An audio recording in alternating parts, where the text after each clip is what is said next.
जो गेमर्स हैं हमारे, वो पूरे पाकिस्तान के अंदर जो है नाजरीन हमारा नाम रोशन कर रहे हैं। और सऊदी अरब में मुनक़िद गेम्स 8 टेकन 7 नेशंस कप में पाकिस्तान की फरीक टीम ने जनूबी कोरिया को 3-2 से शिकस्त दे दी। जी हाँ, रियाद में इंटरनेशनल टेकन 7 के फाइनल में पाकिस्तानी टीम ने अपनी हाजिर दिमागी से हरीफ को चित कर दिया है। थोड़ा सा मुझे भी मौका दे देना। जी जी, आप पूरा मैं तो चाहती हूँ कि मेहमान को मैं इंट्रोड्यूस कराऊं ना, क्योंकि श्योर। बड़ा अच्छा इन्होंने वहाँ परफॉर्म किया है। तो मुबारकबाद के मुस्तहिक है। इस वक्त अरसलान सिद्दीक साहब हमें ज्वाइन कर चुके हैं। अरसलान, मैं आपको पहले तो मुबारकबाद दूंगी, आपने जनाब ये चैंपियनशिप में बड़ी धूम मचाई है। और मुझे ये बताइएगा क्या राज है इतनी कामयाबी के पीछे, कैसे कर लेते हैं आप? राज आई थिंक राज कुछ नहीं है, बस हम मेहनत करते हैं और शुरू से खेल रहे हैं। लोगों को लगता है कि आसान है, लेकिन मैं 12-13 साल से गेमिंग कर रहा हूँ, तो बचपन से ही गेमिंग कर रहे हैं। तो अब गिफ्टेड भी मुझे लगता है कि मैं हूँ थोड़ा सा, लेकिन मेहनत ज़्यादा, काफ़ी मेहनत करते हैं और हम एज अ कंट्री बहुत स्ट्रॉन्ग है। तो ये दो वजूहात हैं जिसकी वजह से मुझे लगता है कि अच्छा अरसलान, अभी नेशनल गेम्स में जो है वो आपने कोरिया की टीम को शिकस्त दी है। नाजरीन को थोड़ा इंटरनेशनल गेम्स के एक्सपीरियंस के बारे में भी बताइएगा, क्योंकि टीम में आप भी थे और भी पाकिस्तानी थे, और नेशनल गेम्स में ये टफ टीम कौन सी थी? नेशन कप जाने से पहले आई थिंक जो 3 टीम जितना स्ट्रॉन्ग है दुनिया के अंदर, वो पाकिस्तान, कोरिया और जापान है। तो मैं था शुरू से ही कि अगर हमारा फाइनल आया तो या तो वो जापान से आएगा या तो वो कोरिया से आएगा। तो पाकिस्तान कोरिया की बोल लगती है आपस में, क्योंकि नंबर 1 पे कौन है इस मामले में। हम कहते हैं हम नंबर 1 पे, वो कहते हैं वो नंबर 1 पे। तो हमें शुरू से था कि हम दोनों का पाकिस्तान या कोरिया का ग्रैंड फाइनल आएगा। तो नेशन कप में 16 मुल्क से एक टीम गई थी, तो 16 कंट्रीज आए थे और हर कंट्री से 3 लोग एज अ टीम खेले थे। तो 3 दिन तक ये टूर्नामेंट रहा था। पहले दिन ग्रुप स्टेज, उसके अगले दिन टॉप 8 था और तीसरे दिन ग्रैंड फाइनल था। तो हमारे ग्रुप में सऊदी अरेबिया था, साउथ अफ्रीका था, जापान था। हमने उनको बीट किया। फिर अगले दिन हमें मिला यूके को हराने के बाद फिर आया कोरिया को हमने हराया। फिर ग्रैंड फाइनल कोरिया को तो अरसलान, जिस तरह हम क्रिकेट में स्विंग ऑफ सुल्तान है वसीम अकरम, वैसे ही जनाब आप गेमिंग की दुनिया के सुल्तान है। कुछ बताइएगा कैसे सफर का आगाज किया, कैसे ख्याल आया, कुछ जर्नी शेयर करें हमारे साथ। जर्नी तो अच्छा, तो लॉन्ग स्टोरी शॉर्ट ये है कि मैंने बचपन से कोई 12-13 साल की उम्र में शुरू किया था गेम खेलना। उसके बाद मैंने कोई 19 साल का था जब मैंने सोचा कि पाकिस्तान से बाहर जाता हूँ, क्योंकि पाकिस्तान में काफ़ी ज़्यादा जीत रहा था मैं।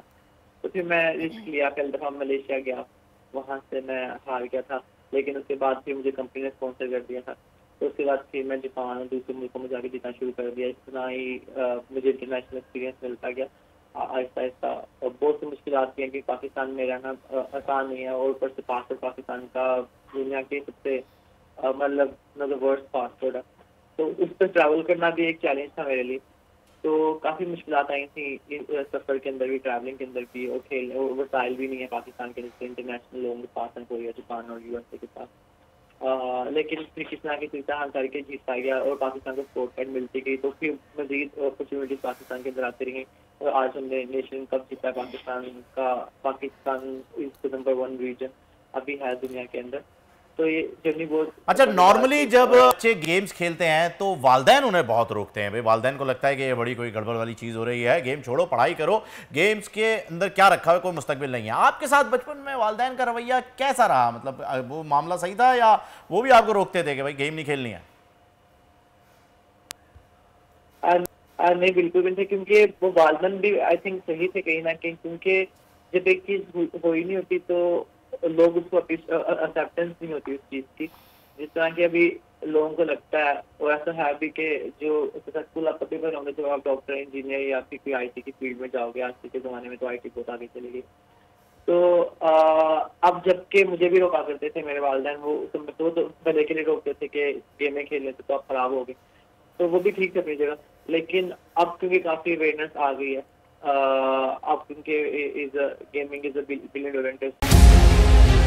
मुल्क मुस्तहकम मईशत की तरफ गामजन। स्टॉक एक्सचेंज भी मुस्बत रुख दिखाने लगा। मईशत की सूरत हाल बेहतरी की तरफ जा रही है।